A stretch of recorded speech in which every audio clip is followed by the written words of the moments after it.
자, 39페이지로 가도록 하겠습니다. 저번 시간에 이제 얘기했는데요. 39페이지가 경기 변동에서는 가장 출제 빈도가 높다고 볼 수 있어요. 그래서 이제 우리가 경기 변동 측정 지표와 변동 유형이죠. 그래서 경기 변동에 대해서 우리가 배우고 있는데요. 부동산 경기 변동이 한 문제에서 두 문제가 나오는데 두 문제까지 이제 거미집 모형까지 이제 봐야 되는데요. 자, 밑에 39페이지의 경기 순환에 자, 요거부터 먼저 좀 확인해 볼게요. 시험 문제 부동산 경기의 순환 국면이라는 게 출제 빈도가 높습니다. 요거를 여러분들이 잡으셔야 되는데요. 앞쪽에서 얘기했지만은 부동산도 순환을 한다고 얘기를 했어요. 그래서 우리가 경기가 앞쪽에 일반 경기를 봤을 때 저점을 찍은 다음에 다시 정점으로 온 다음에 저점으로 가죠. 그죠? 그래서 꼭대기점을 정점이라고 하고 바닥점을 저점이라고 했어요. 그럼 얘도 평균 경기가 있다는 얘기예요. 그래서 4개의 국면으로 이렇게 우리가 볼 수가 있습니다. 물론 순환 국면이 명확하지 않지만 이 4개의 국면으로 이제 본다면요. 들어볼게요. 자, 경기가 좋은 것을 우리가 호황이라고 얘기했습니다. 그래서 호경기, 호황이라고도 하고 이제 요거를 부동산에서는 상향시장이라고 얘기합니다. 그 다음에 정점을 찍은 다음에 우리가 후퇴가 오고요. 그 다음에 여기가 불황입니다. 불황. 그 다음에 하향을 오고 저점을 찍고 회복이 온다는 얘기죠. 회복. 그래서 4개에 대한 우리 순환 국면이 있는데요. 자, 이렇게 경기가 좋아지는 것을 우리가 확장 국면이라고 얘기를 했습니다. 확장이고요.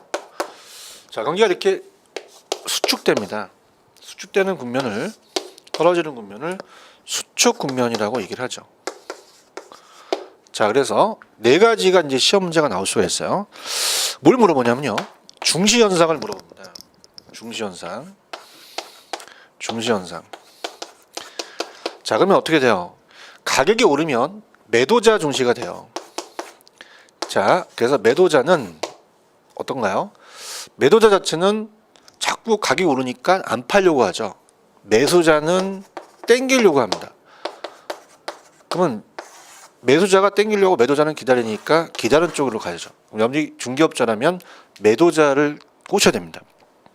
근데 가격이 떨어지면 매수자 중시 현상이 나타납니다. 그러면 매수자는 안 사고 거래를 자꾸 미루려고 하죠. 그러면 매도자는 자꾸 땡기려고 하고 매도자는 기다리죠. 매수자 위쪽으로 가요. 그래서 매도자다 매수자다 이렇게 가는데 자, 요거는 이제 한마디로 야매로 간다면 이쪽은 다 올라가고 이쪽은 떨어집니다. 그러면 자, 매도는 올라가고 매수는 떨어지죠. 글씨를 보세요. 확장은 올라가고 수축은 떨어집니다. 회복은 올라가고 후퇴는 떨어진다. 이렇게 한번 갖고 가보세요. 그 다음에 호황은 글씨가 올라가고요. 불황은 내려간다. 뭐 이렇게 여러분들이 그 암기 기법으로 가져가시면 되고요. 특히 회복과 후퇴는 반전됩니다. 그러면 떨어졌다가 올라가니까 매수에서 매도로 가고요.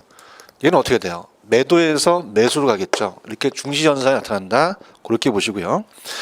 그 다음에 이제 두 번째가 금리를 얘기할 텐데요. 자, 금리를 얘기하기 위해서 우리가 아까 봤던 거기 위에 있는 경기 변동의 측정 지표로 들어가도록 하겠습니다. 자, 부동산 경기 변동의 측정 지표입니다.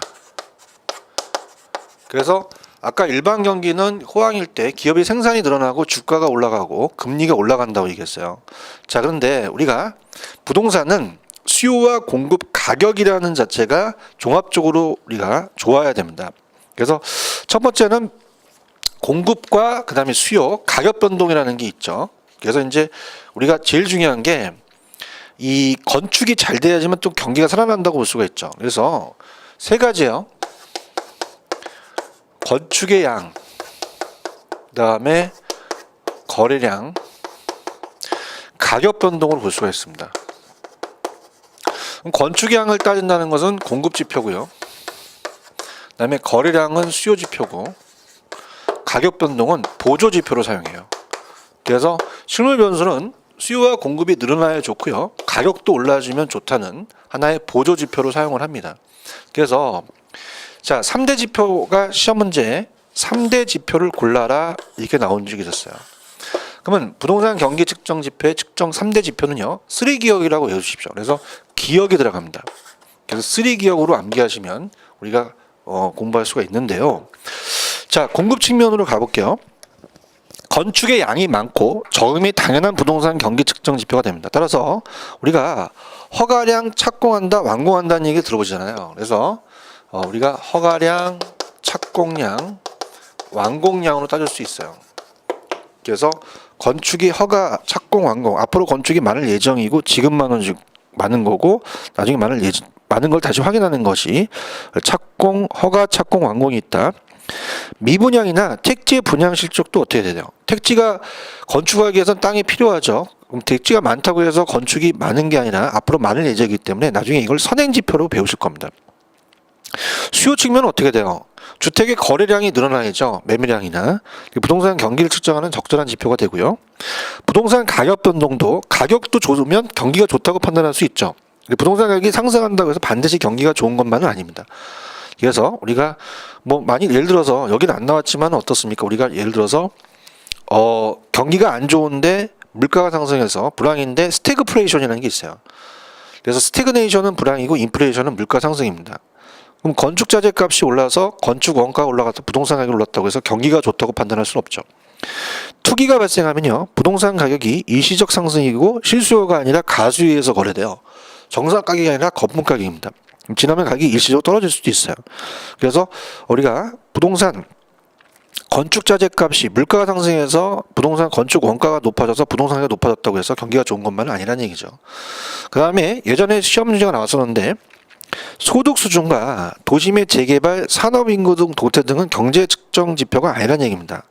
그래서 옛날에 한번 출제가 됐었는데 소득 수준과 이러한 인구 같은 경우는요, 인구의 유입은 우리 부동산의 측정 지표가 되지 않는다라는 겁니다. 그래서 이 3지표가 있다는 자체를 꼭 기억을 하시면은 이렇게 됩니다. 자, 수요 공급이 늘어난다는 자체는 그만큼 돈 빌리기가 쉽다는 얘기죠. 그러면 상향 시장에서는요, 내놓기만 하면 건축을 내놓기만 하면 팔려요. 그렇기 때문에 우리가 돈 빌리기가 쉽기 때문에 오히려 금리가 낮다는 얘기입니다. 근데 하향 시장에서는요, 굉장히 불황이라는 얘기입니다. 그러면 거래가 없다는 얘기죠. 그럼 어떻게 돼요? 물량을 내놔도 안 팔린다는 얘기입니다. 그건 돈 빌리기가 힘들다는 것은 금리가 지금 높다는 판단을 내리는 거죠. 그 다음에 세 번째는 우리가 공실률과 공가율이라는 게 있습니다. 사무실이 비어있는 게 공실이고요. 집이 비어있는 게 공가율이 됩니다. 그러면 상향시장은 내놓기만 하면 팔려요. 그 때문에 공실 공가가 줄어든다는 얘기죠. 그런데 후퇴시장은 어떻게 돼요? 내놔도 안 팔립니다. 그럼 공실 공가가 늘어난다는 경기가 안 좋아진다는 거죠. 그다음 네 번째가 출제 빈도가 높은 게 과거의 사례 가격이라는 게 있습니다. 과거의 사례 가격. 자, 어떻습니까? 우리가 앞쪽에 제가 오리엔테이션 때 감정평가의 비교 방식이라는 게 있었습니다. 자, 예를 들어서 여러분들이 보실 때 지금 인접된 토지나 건물이 거래됐던 게 비슷하다는 얘기죠. 그러면 자, 이게 사례 부동산이고요. 이게 대상 부동산입니다. 그럼 대상 부동산은 현재 시점에서 과거의 거래 사례라는 게 있어요. 과거의 거래 사례는 자, 1년 전에 거래가 됐다는 게 만약에 10억이 거래가 됐다. 그러면 상향 시장은요, 계속적으로 가격이 오를 거란 말입니다. 그러면 현재 시점에서 과거의 사례 가격은 내 가격의 하한선이 되고요. 만약에 하향 시장은 가격이 떨어지죠. 그러면 현재 시점에서 과거의 가격은 하한선이 된다는 얘기죠. 그래서 여기서 본다면요, 과거의 사례 가격은 자, 요게 이제 현재 시점에서 과거입니다. 그럼 과거는 하한선이 되겠죠. 그다음에 떨어진 상태에서 현재 시점에서 과거는 상한선이 된다는 얘기예요. 그래서 요게 여러분들이 굉장히 암기 파트가 좀 어려운데요. 요거에 반대가 된다는 얘기예요. 그래서 요렇게 한번 손을 올리세요. 그럼 요거는 가격이 상승한다는 얘기입니다. 그럼 매도, 회복, 호황은 다 올라간다는 얘기죠. 그죠? 근데 여기는 다 떨어진다는 얘기입니다. 그래서 이렇게 보시면 상향시장은 매도자 중시고 가격이 오르고요. 그다음에 현재 시점에서 과거의 사례 가격은 하한선이 되고 금리도 낮고 공시일공가 낮다는 거죠. 반대로 뒤집으면요, 매수자 시장입니다. 그럼 현재 시점에서 과거는 상한선이 되고 금리 공시도 높다는 얘기입니다. 그래서 이렇게 한번 연습해 보세요. 그래서 이런 식으로 연습을 하시게 되면 좀 수월하게 암기 기법이 된다는 얘기죠. 근데 뭐 여러분들이 연습을 하실 때는 이렇게 하면 되는데 시험장 가셔서 막 이러면요, 이 감독관이 장애인은 저쪽으로 가세요 그럽니다. 그러니까 여러분들 주의하시고. 자, 하향시장으로 갑니다. 자, 하향시장은 부동산 가격이 하락하고 거래가 한산하죠. 그럼 과거의 사례 가격은 제가 상한선이 됐고요. 매수인을 중시로 하죠. 그 다음에 어떻습니까? 불황이 약한 부동산 타격이 크다는 것은요, 규모가 큰 주택이나 교외주택 같은 건 어떻게 돼요? 가격이 떨어지면 엄청나게 떨어진다는 얘기죠. 그죠? 어쩌을 수 없이. 그래서 불황이 약한 부동산은 더 타격을 받고요. 이럴 때일수록 부동산 컨설팅이 필요하다는 얘기입니다. 회복 갑니다. 회복 시장은 이제 가격이 점차 이제 상승을 하고 거래가 점점 활발합니다. 그러면 여기는 과거의 가격은 새로운 거래 가격이 하한선이 되겠죠. 그래서 우리가 떨어졌다가 올라가니까 매수해서 매도로 바뀐다. 이렇게 가셔야 되고요. 그 다음에 어떻게 됩니까? 우리가 투자의 적기는 정점이 아니라 저점이라고 그랬어요. 그럼 투자를 여기서 못했다면 회복에서 이제 투자의 적기가 된다면 이 투자가 나타난다는 것은 어떻게 돼요? 투기가 또 개재되기가 쉽죠. 그 다음에 회복이라는 건 전국적에서 지역적이 아니라 지역적에서 전국적입니다. 그래서 강역적으로 일시에 회복되는 것이 아니라 개별적 지역적에서 회복되는 것이 통상적이다. 자, 그 다음에 이제 회복 시장의 국면에 관찰하는 사항은 뭐 여러 가지 당해 지역을 찾는 고객의 동향이나 택지의 거래 동향 같은 걸 살피는데 참고적으로만 하시고요. 상향시장으로 갑니다. 상향시장은 부동산 가격이 상승하고 거래가 활발하죠. 과거의 사례가는 새로운 거래 가격이 하한선이 되고요. 매도인 중시죠. 건축의 착공량이 증가하고 공급도 증가합니다. 후퇴로 갑니다. 후퇴로 가면 가격은 점차 하락하고 거래가 점차 한산하다는 겁니다. 그럼 떨어지니까 과거의 사례가는 새로운 거래 상한선이 되겠고요. 올라갔다 내려가니까 매도에서 매수로 바뀌어요. 자, 그래서 속도는 후퇴 국면은 급속한 반면에 회복은 좀 느리죠. 그래서 회복은 느리고 후퇴는 빠르다고 얘기했죠. 그 다음에 이제 안정시장이라는 겁니다. 이 안정시장이 우리한테 좀 어려운 시장이 되는데요. 이 안정시장이라는 것은 부동산에만 전제되는 시장을 얘기해요. 자, 그래서 안정시장이라는 게 있습니다. 그러니까 우리가 부동산은 순환국면이 있어요. 그죠? 그래서 순환국면과 특수국면으로 이루어지는데요.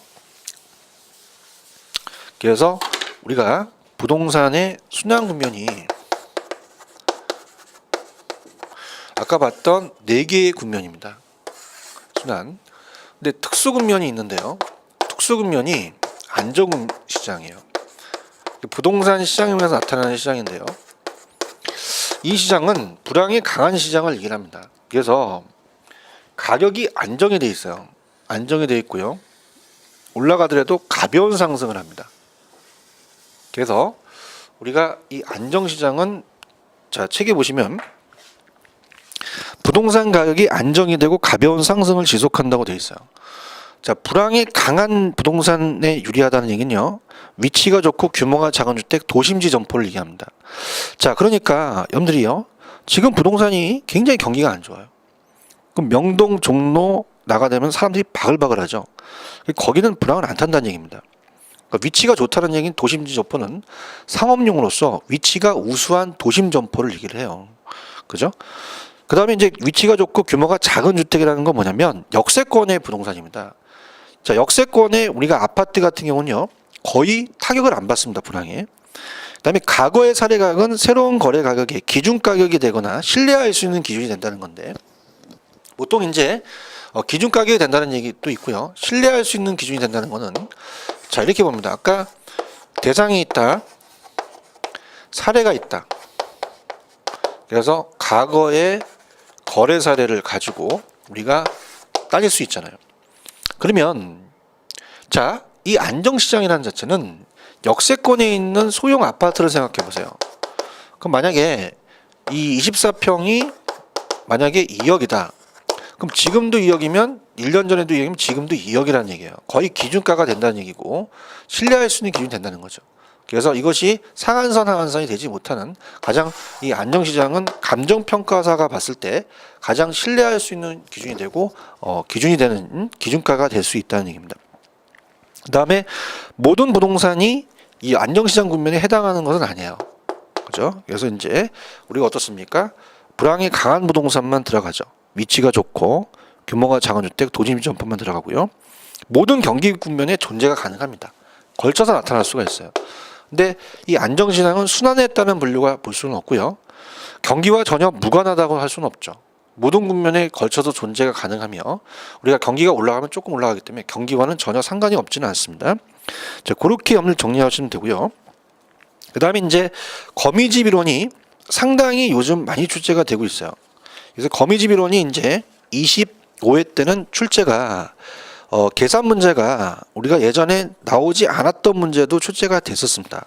그래서 이 거미집 이론은 조금 우리가 갈 텐데요. 자, 이 부동산 경기 변동이라는 자체가 만약에 시험 문제 나온다면 좀 전에 했던 이 경기 순환 국면이 나옵니다. 그러면서 경기가 계속적 순환하지만 다른 형태의 계절적 또 어떤 게 있었어요. 우리가 계절적, 장기적, 무작위적이라는 게 있죠. 그래서 그렇게 염리 보시면은 그렇게 나눈다고 체크를 하시면 됩니다. 자, 그러면은 우리가 보신다면은 40페이지 거미집 이론으로 갈게요. 자, 거미집 이론이라는 자체가 굉장히 어려운데요. 자, 이건 이제 에치케라는 학자가 얘기를 합니다.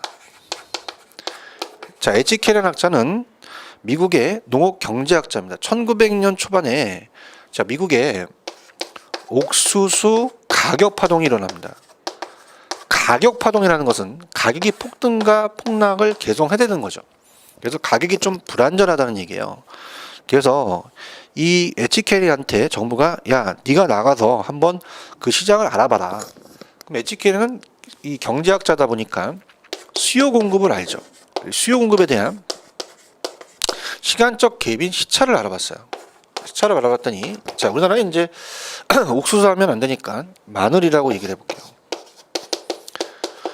그러면 마늘 시장 가가지고요, 우리 수요자들은요 마늘 가격을 보고 즉각적으로 사죠. 그죠? 그래서 가격이 떨어지면 좀 많이 사면 되고 가격이 오르면 좀 안 사면 되잖아요.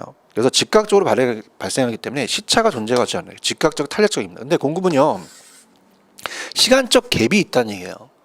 왜냐하면 마늘을 심는데 굉장히 오래 걸립니다.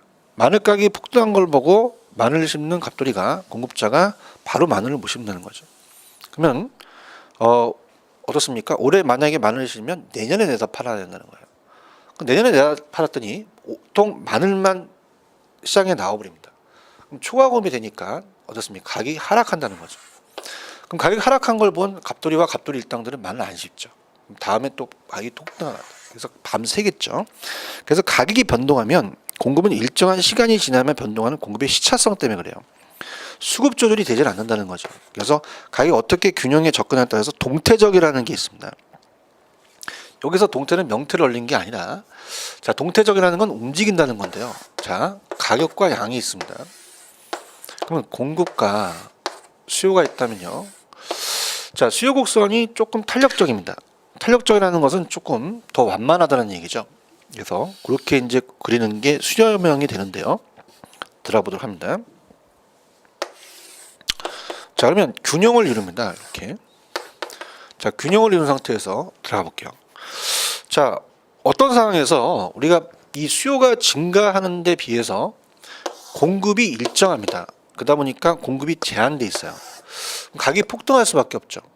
그러면 갑돌이가 마늘 심는데 갑돌만 심는 게 아니라 전체 다 심어버리는 거죠. 초과공급이 발생합니다. 그럼 다시 가격이 떨어지면서 다음에는 마늘을 안 심어요. 그럼 초과 수요가 발생하니까 더 가격이 오릅니다.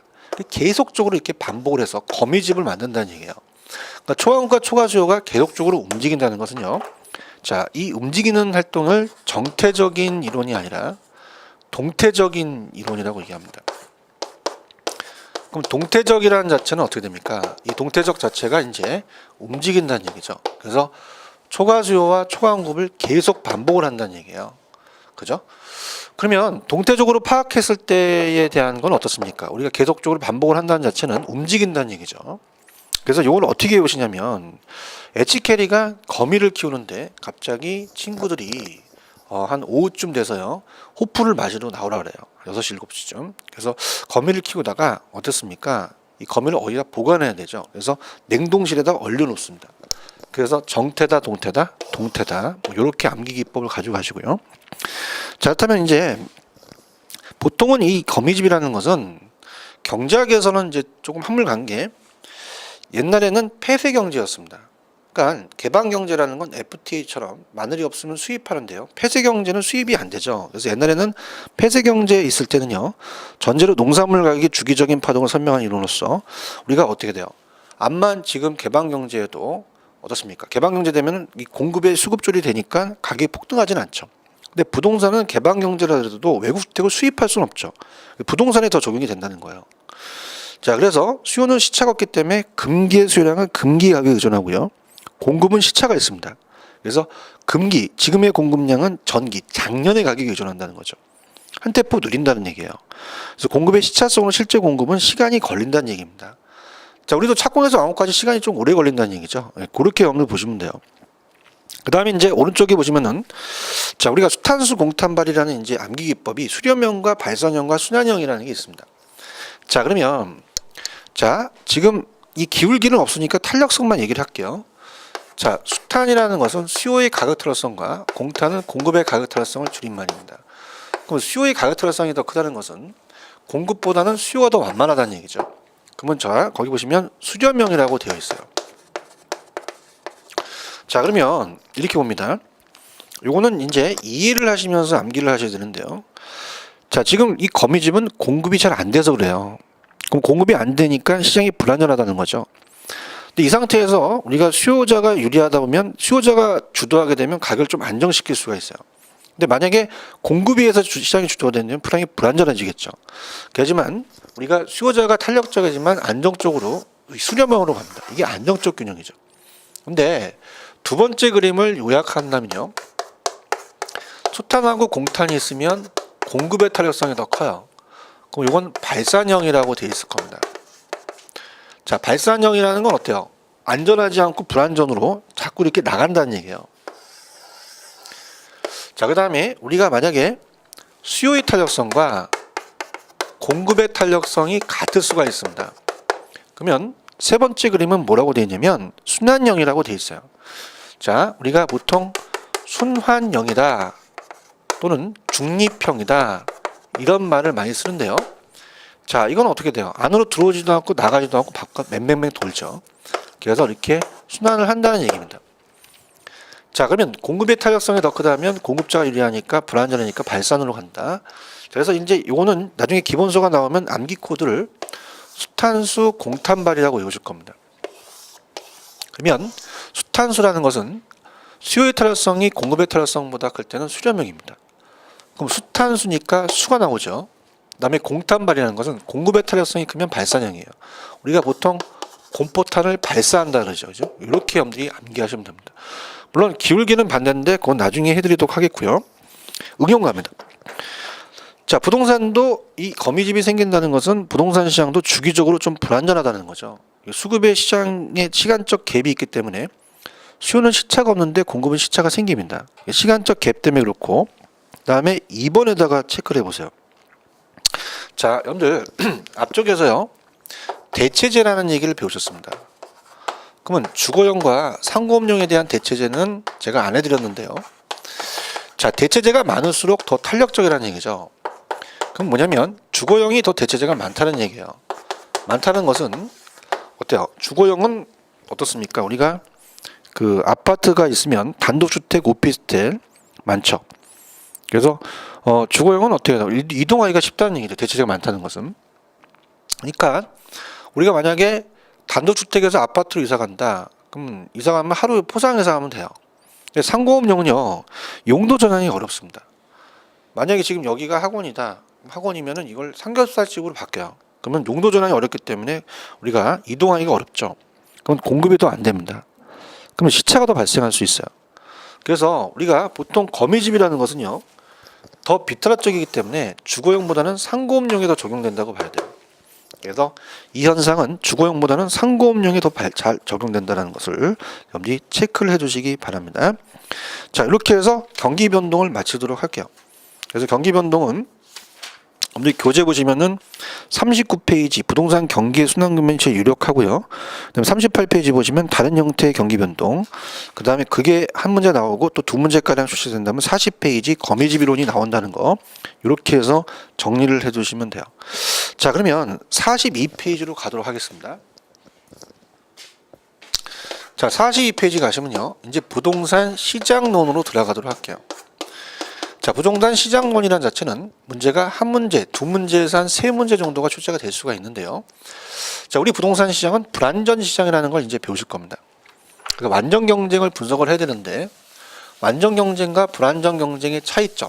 그래서 불안전하기 때문에 부동산 시장의 특성이 생기면서 자, 특성하고 기능이 다르다는 것을 우리가 구분하는 암기 기법을 배우실 건데요.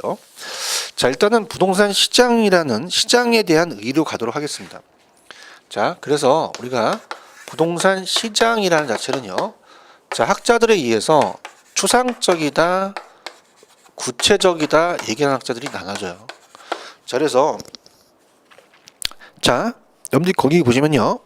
부동산 시장은 자본 시장을 접근한다면 추상적이라는 게 있습니다. 그러니까 추상적이라는 것은요.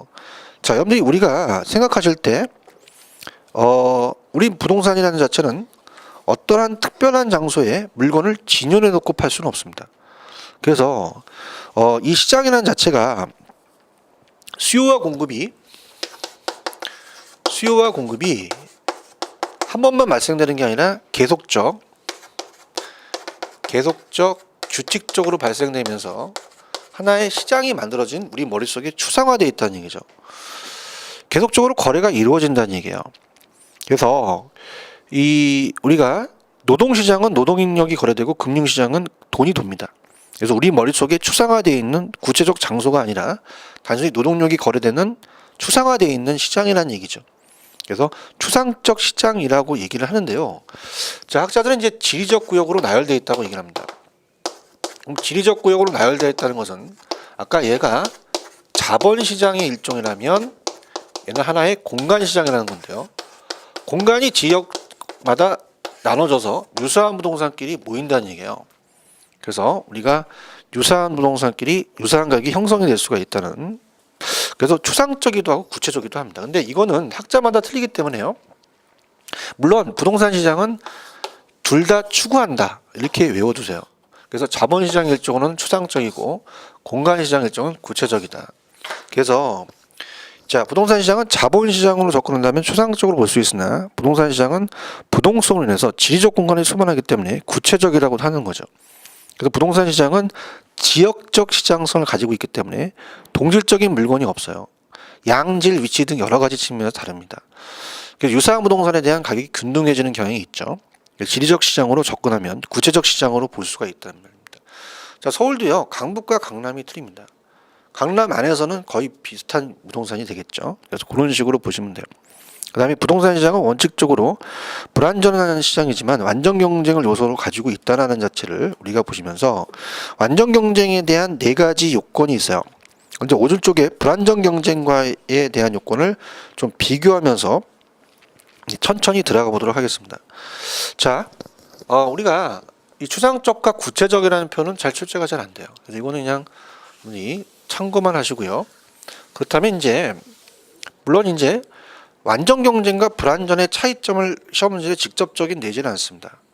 그냥 완전 경쟁과 불안전은 우리가 이 부동산 시장이 불안전하다라는 것을 알기 위해서 비교한다고 생각하시면 돼요. 그러면 자, 이 불안전 경제가 완전 경쟁 차이점을 얘기할게요.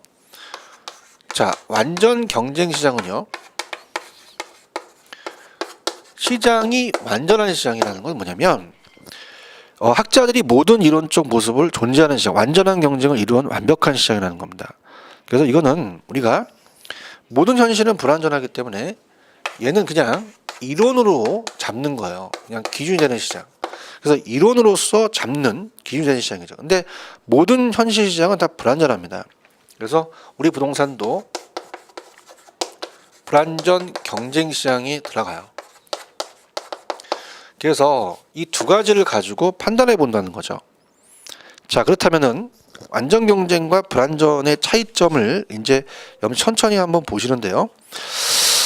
자, 박스로 가보기 전에 이제 좌측에 나와 있는 게 네 가지입니다. 자, 완전 경쟁은요, 다수의 수요자와 공급자입니다. 그러면은 수요자와 공급자가 사는 사람과 파는 사람이 다수라는 얘기죠.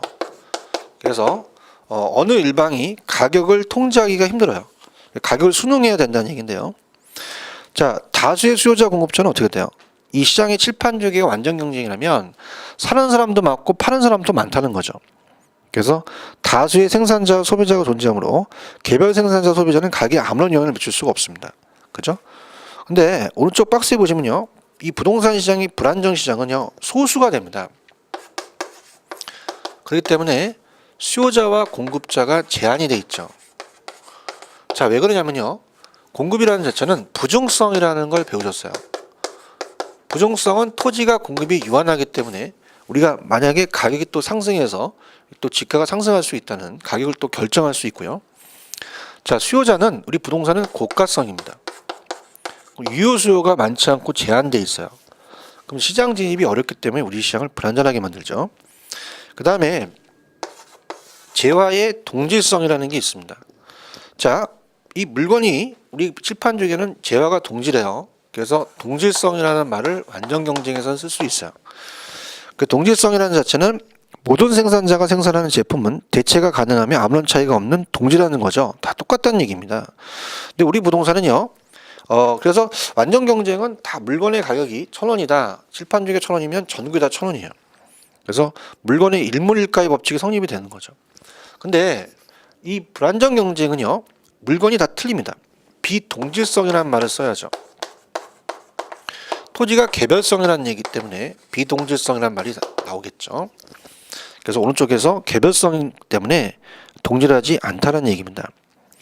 그 다음에 완전 경쟁은요, 다수가 거래가 되다 보니까 시장의 진출입이 용이합니다. 그래서 시장에 우리가 진입과 출입이 용이하다는 얘기죠. 얼마든지 시장 진출입이 용이해요. 그래서 자유로운 진입과 퇴거라는 것은, 자, 우리 집 근처에 이 비디오 가게 새로 들어섰다. 그럼 진입이고요. 나갔다가 퇴거죠. 생산 요소 완전 이동성이 가능하므로 기존 생산 요소를 이용해 다른 재화를 생산하는데 아무런 제약이 없어요. 진입과 퇴거가 완전히 가능합니다. 근데 우리 부동산은 시장 진출입이 어려워요. 자, 고가성 때문에 저소득층들이 시장 진입을 어렵게 합니다. 시장을 불안전하게 만들죠. 또한 법적 규제가 많고 투자 한도를 회수까지 시간이 또 오래 걸릴 수도 있어요. 그래서 시장의 진출입이 어렵다고 해야 됩니다.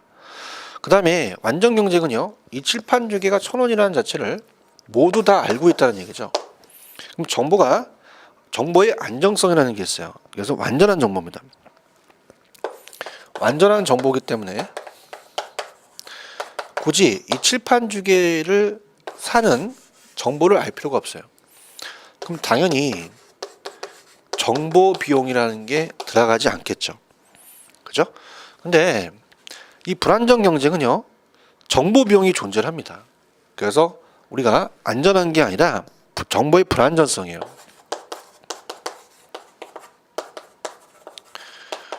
그래서 우리가 정보의 불안정성이 있기 때문에 어떻습니까? 정보의 불안정성 때문에 정보 비용이 존재한다는 거죠. 자, 아까 비동질성 때문에 비공개라는 걸 나중에 배우실 겁니다. 완전한 정보가 안 되고 우리가 이 비공개다 보니까 정보 탐소 비용이 또 많이 들어가겠죠. 그렇게 설명하시면 돼요. 그래서 완전한 정보는 이제 모든 경제 주체가 완전한 정보를 보유하고 있으므로 정보의 비대칭이 발생하지 않는다. 그러니까 정보의 대칭이에요. 비대칭이라는 자체는 정보의 차이가 나타난다는 거죠. 정보의 비대칭 문제가 나타나지 않고 일물일가의 법칙이 성립된다는 겁니다. 그래서 오른쪽에 보시면 이제 우리 시장은 불완전 경쟁입니다. 그렇기 때문에 이 완전 경쟁을 요건으로 갖추지 못한 시장은, 여기는 이제 독점, 과점, 독점적 경쟁 시장이라는 게 있어요. 그러니까 독점이라는 자체는 나중에 이제 기본서가 나오겠지만 하나의 업체입니다. 한국전력은 우리나라에 하나밖에 없죠. 근데 이제 과점이라는 자체는 이제 2개 이상이 되는 게 과점이에요. 모든 시장이 이제 과점 외에는 다 독점적 경쟁 시장입니다. 부동산 시장은 불안정 경쟁이다. 그래서 그냥 독점 과점, 독점적 경쟁 시장은 불안정 경쟁이다. 이렇게 보시면 됩니다. 자, 그러면 먼저 들어갈게요. 부동산 시장의 기능은 나중에 해드리겠고요. 넘겨보세요. 먼저 보실 게 44페이지부터 참고적으로 봅니다. 자, 44페이지 이제 저랑 같이 따라오실 게, 자, 부동산 시장이 불안전하다. 그럼 불안전하게 되면 뭘 공부하셔야 되냐면요, 부동산 시장의 특성이라는 게 있습니다. 여기부터 볼게요. 44페이지입니다. 자, 그러면 부동산 시장의 특성이라는 자체는요, 어디서 가지고 왔냐면 당연히 불안전하기 때문에 그래요. 그래서 부동산 시장은 부동산의 자연적 특성, 인문적 특성이라는 걸 앞에서 배우셨습니다. 그 때문에 부동산 시장은 부동산 자체의 특성이 연유가 돼서 나타난다는 거죠. 그래서 먼저 첫 번째가 시험 문제가 잘 나오는 게 시장의 국지성이라는 게 있습니다. 자, 시장의 국지성이라는 자체는 지역으로 국한됐다는 얘기인데요. 자, 국지성 폭우가 내린다는 얘기 들으셨죠? 그래서 부동성과 관련돼요. 자, 무슨 얘기냐면 지역마다 틀리다는 얘기입니다. 자, 예를 들어서 서울시하고요, 부산시는 물론 모나미 볼펜은 여러분들이 움직일 수 있기 때문에 똑같다고 얘기했어요. 그래서 모나미 볼펜이 이 서울에서 1,000원이다. 그럼 부산에서도 1,000원이 되겠죠. 그럼 어디 있는지 같습니다. 그죠? 그래서 전체 시장에 대한 일물일가의 형성이 돼요. 만약에 부산에서는 1,000원 파는데 서울은 2,000원 판다? 그러면 이건 돈 되겠죠. 그 다음에 움직일 수 있기 때문에 여기서 초과 수요가 발생하고 여기가 초과 공급이 발생하더라도 모나미 볼펜은 물량을 옮기면 돼요. 그럼 수급 조절이 되기 때문에 굳이 시장 가격이 계속적으로 1,000원이라는 가격이 간다는 얘기죠. 어기지 않는다는 얘기예요. 근데 부동산은 지역마다 편차가 나타날 수 있다는 얘기입니다. 그래서 만약에 모나미 볼펜은 움직이나 부동산은 움직이지 못해요. 그럼 여기는 초과 수요니까 가격이 올라가겠고요. 여기는 가격이 떨어지는 현상이 발생됩니다.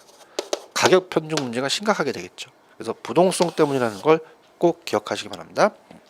그래서 국지적이라는 표현이 나왔다. 지역적 시장성 무조건 부동성을 찍으셔야 됩니다. 그래서 부동산 시장은 부동성 때문에 시장 기능과 작용은 그 지역의 시장 성향에 따라서 간다는 얘기죠.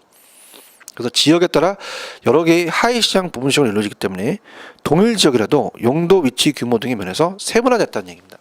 마찬가지로 어떻게 돼요? 시장이 세분화돼서 전체 시장이 아니라 부분 시장으로 나열되어 있다는 것은요, 또 서울, 부산이 틀리며 서울도 강북과 강남이 틀리다는 얘기죠. 이런 식으로 계속적으로 나눠져 있다는 겁니다. 그래서 시장이 국지성이 부동성 때문에 그렇고요. 그 다음에 여러분들이 이제 3, 4, 5번을 묶어보세요. 3, 4, 5번이 굉장히 중요한데요. 자, 완전 경쟁은 아까 동질성을 갖고 있습니다. 그럼 동질성과 공개성은 똑같은 얘기예요. 예를 들어서 여러분이 지금 집 앞에 우리가 편의점에서 코카콜라를 700원짜리를 사 먹었습니다. 그럼 여기만 700원이 아니라 전국이 다 700원이라는 거죠. 그럼 똑같은 상품을 한 번 거래가 되면요, 그 상품의 품질이나 가격에 대한 정보를 다 알고 있다는 얘기예요. 그럼 동질성과 공개성은 똑같은 얘기죠. 근데 개별성 때문에 아까 비동질합니다. 자, 비동질성이라는 것은 토지라는 건 공개하지 않고 거래가 은밀하게 이루어집니다. 그럼 정보 탐색 비용이 많이 들고 정보 수집이 어렵고 정보 탐색 비용이 많이 들어간다는 거죠. 그 다음에 우리는 일물일가의 법칙이 적용되지 않기 때문에 이렇게 일반 칠판주계처럼 규격화되거나 표준화되어 있지가 않아요. 그래서 비표준화성이라는 게 있고요, 비조직성이라는 게 있습니다. 어때요? 여러분이 이제 칠판주계는 물건이 같다 보니까 본사에서 물건을 띄어다 팔 수가 있습니다. 근데 우리 부동산은요, 비동질성 때문에 비공개가 나오고 하나하나 다르다 보니까 그때그때 상황이 다르죠. 정보가 공개되지 않고 상품이 틀리니까 본사에서 물건을 띄어다 팔 수 없습니다. 그럼 비조직성이라는 건 유통구조를 통해서 가격을 통제하기가 어려워진다는 거죠. 그래서 이 비동질 비표준화 때문에 개별성 때문에 비공개 비조직이 생기는 거죠. 그러면 시험 문제 당연히 이 비동질성은 무슨 성 때문이냐? 개별성이라는 걸 얘기를 하셔야 되고요. 그 다음에 앞에 B가 다 들어가야 됩니다. 그래서 따라해보세요. 3B, B가 빠지면 안 된다는 겁니다. 이렇게 해서 우리가 거래 비공개 은밀하게 이루어져서 정보 유통이 불완전해서 개별성으로 인해서 거래 사실 거래 내용을 외부에 공개를 하지 않죠. 부동산 시장 내에 정보 수집을 어렵게 하고 정보 탐색 비용이 많이 들어간다 그랬어요. 자, 비표준화성은 어떻게 돼요? 부동산의 개별성으로 인해서 규격 및 표준화가 불가능하죠. 일물일가의 법칙이 성립하지 않고요. 불완전합니다. 시장의 비조직성은 부동산 상품의 유형에 따라 거래 가격이나 내용 등이 가지각색이어서 조직화되기가 어려워요. 그래서 부동산 시장이 비조직화되는 시장이 하위 시장이 구성된다는 거고요.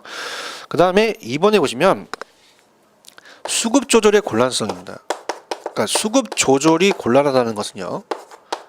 자, 우리가 부중성이라는 걸 배우셨어요. 부중성이라는 것은 공급이 제한되어 있습니다. 그럼 암만 수요가 증가해도 가격을 우리가 수요가 증가해도 공급을 못 늘리죠. 그래서 상황이 어떤 부동산 시장이 변해도 수요 공급이 조절이 되지 않는다는 얘기예요. 또 시간이 또 공급이 많은 수요자가 되다 보니까 가격이 왜곡되는데 단기적 가격이 왜곡됩니다. 그래서 단기에 더 힘들기 때문에 가격이 폭등할 수 있죠. 단기적이라는 가격 왜곡. 거기는 이제 여러분들이 가격 왜곡이라는 것도 있기 때문에 단기적이라는 단어를 넣으시면 참 좋습니다. 그 다음에 좀 전에 부동성 때문에 어떻게 돼요? 지역마다 다르기 때문에 편차가 생겨서 이것도 수급 조절이 안 된다는 거 가지고 가시고요. 자, 그 외에 다른 것들은 출제 변동이 낮기 때문에 그냥 쭉 읽어볼게요. 기타로 가시면 우리 부동산은 공사법 규제가 인해서 수요 공급이 제한을 받기 때문에 불안전해서 부동산 가격을 왜곡시켜 시장의 조절기능을 저해한다는 건 다 아시겠고요. 자금을 융통하는 게 금융입니다. 금리가 낮아야지만 많은 자금을 유용성 있게 또 사용할 수가 있죠. 그래서 우리가 많은 사람이 시장에 참여할 수 있어요. 인접성과 부동성 때문에 외부 효과. 자, 아파트 단지에 공원이 들어서면 값어치가 올라간다 그랬죠. 부동산은 또 용도의 다양성 때문에 이행과 전환이 가능해서 또 됩니다. 그다음에 투자의 고정성은 장기성을 존재해서 투자 한도는 회수까지 시간이 오래 걸리고요. 그다음에 여러 가지 위치의 고정성, 내구성, 고가성이 부동산의 특성이기 때문에 시장이 자율 조절 기능을 저해하는 불안전하다는 거죠. 그래서 기타는 그냥 참고적으로 보시고요. 이번 과정은 자, 여러분 어떻습니까? 요 시장의 특성하고 기능만 잡아드릴게요. 다음 시간에 우리가 주택시장을 가도록 하겠습니다. 자, 왜 그러냐면요. 넘겨보시면은 페이지 43페이지로 가볼게요. 43페이지로 가시면요. 자, 이제 여러분들이 보실 게 부동산 시장의 특성이 아니라 기능입니다. 자, 특성과 기능을 나누기가 굉장히 어려워요. 그래서 이제 이 특성과 기능을 이것도 암기기법을 제가 말씀을 드릴 텐데요. 처음에는 이제 암기기법으로 가져가세요. 자, 그러면 지금 우리가 이 부동산 시장의 특성은 부동산 시장이 완전 경쟁이 아니라 불완전 경쟁이기 때문이다라는 것을 연결시켜 드렸죠. 그렇다면은 자, 이제 마지막으로 정리하실 게 자, 부동산 시장의 특성하고 부동산 시장의 기능은 틀립니다. 그러면 43페이지 보시면 자, 이제 부동산 시장의 기능이라는 거죠. 자, 그러니까 어떻게 돼요? 여러분 생각하실 때 부동산과 여러분이 갖고 계시는 볼펜은 틀리다는 얘기죠. 볼펜은 전국적으로 똑같지만 지역마다 다르고요. 볼펜이 1,000원짜리라는 것은 동질에서 공개하고 조직화되어 있고 수급 조절이 되지만 부동산은 안 된다는 겁니다. 근데 볼펜도 시장도 있지만 부동산도 시장 기능이 있다는 겁니다. 그래서 자, 이거는 이제 암기기법이 먼저 자원 배분의 기능이라는 게 있어요. 자, 자원 배분은요. 이윤은 더 많은 이윤이 쪽으로 생산이 이루어지는 쪽으로 배분이 됩니다. 그래서 우리가 만약에 여기도 공간의 배분이라는 게 나오는데요. 요즘은 오피스텔과 원룸이 있기 때문에 서로 리모델링을 해야지만 어떻습니까? 이윤을 얻을 수 있어요. 그럼 리모델링을 하게 되면 어때요? 월세를 더 받을 수 있잖아요. 그럼 더 이윤이 있는 쪽으로 자원이 배분되고요. 자, 교환 기능이라는 건 어때요? 부동산과 부동산을 물물 교환할 수 있죠. 경기가 안 좋으면. 근데 부동산과 현금과 교환할 수 있고 가격 창조라는 게 있습니다. 그럼 가격 창조 또는 가격 형성 기능이라고 하는데요. 자, 매도자는 비싸게 팔려고 하고 매수자는 싸게 팔려고 합니다. 그럼 매도자와 매수자 중간에 중개업자가 조정에 의해서 가격을 형성시켜 줄 수 있다는 얘기입니다. 그래서 매수자는 대체 부동산의 내지 사례 부동산의 매매 가격의 이상으로 대상 가격을 좀 지불하려 들지 않겠고요. 반면에 매도인은 더 많은 가격을 받길 원해요. 이러한 과정에서 매매 당사자는 가격을 협상하는데 매수인의 주관적인 제한 가격과 매도인의 주관적인 제한 가격을 잘 중개업자가 조정을 해야 된다는 겁니다. 그 다음에 이제 암기기법으로 정보 제공을 먼저 하세요. 그러니까 정보 제공이라는 건 어떻죠? 우리가 시장에 정보를 제공하는 기능을 합니다. 우리는 시장에 나가면 정보를 얻죠. 정보 기능이 있고요. 그 다음에 양과 질의 조정이다. 이런 게 있어요. 자, 그러면 농지가요, 택지로 바뀐다. 그러면 땅의 질이 높아집니다. 그러면 건물을 고층화시켜야 되니까 어떻습니까? 양도 늘어나죠. 양과 질이 조정돼서 어떻습니까? 우리가 도시가 성장한다는 겁니다. 자, 그래서 우리가 양과 질의 조정까지를 봤어요. 근데 제가 이걸 강의를 10년 동안 강의를 하는데요. 이걸 암기하기가 힘들어 하시더라고요. 그래서 이렇게 합니다. 야매로 가는데, 자, 김군하고 정량이 있어요. 자, 그래서 김군이 섬에 놀러 가자고 합니다. 배 끊기는 섬에. 그럼 어떻게 우리가 이제 옛날에 영화 같은 경우 보면 어떻습니까? 이제 그 어떤 역사가 이루어지려면 이제 섬 같은데 배 끊기면 어떻습니까? 그런 게 이제 역사가 또 이루어지겠죠. 그럼 어떻습니까? 이제 가자 그러니까 정량이 안 간다 그래요. 그래서 김군이 야, 그냥 오전에 갔다가 저녁에 오자. 가지 말고. 그래서 속여서 갔어요. 갔더니 이제 마지막 배가 있습니다. 그 마지막 배가 원래는 5시 배인데 6시 배라고 속이고 한 5시 10분쯤 들어오니까 배가 나가고 있습니다. 자, 그 순간 정량은 어떻게 될까요? 웃을까요? 울까요? 울겠죠. 난 어떻게 하라고? 김군은 웃습니다. 그래서 김군이 정량한테 하는 얘기가 있어요. 그래서 김군이 어렸을 때부터 좀 혀가 짧아서, 자, 이 고를 잘 못합니다. 교 이렇게 해서 제가 이걸 고라고 얘기할게요. 자, 그러면 김군이 정량한테 얘기합니다. 따라해 보세요. 자고가 정량 이렇게 얘기합니다. 그죠? 그래서 제가 에피소드가 있는데 EBS 강의하는데 EBS 강의에서는 NG를 먹었어요. 그죠? 근데 이제 여기 동영상은 고시마트는 좀 어느 정도 이해해 줄 수 있을 것 같습니다. 그래서 옛날에 그 EBS PD가 공인중개사를 공부하는데 죽이는, 그러니까 좋은 기법이래요. 근데 이제 이걸 쓰기 위해서는 공영방송은 안 된다고 합니다. 근데 우리 EBS가 아니니까 이렇게 가시기 바랍니다.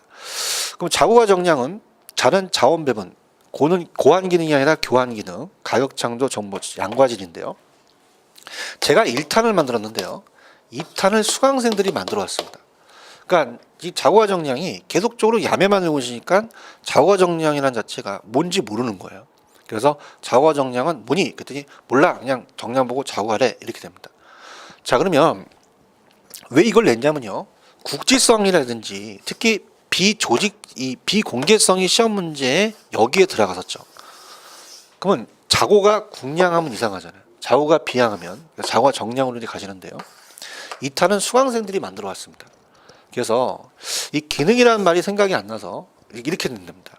제가 얘기한 게 아니라 이제 수강생분들이 저한테 리포트를 제출했는데 정량이 갑자기 돌변을 한답니다. 웃는데요.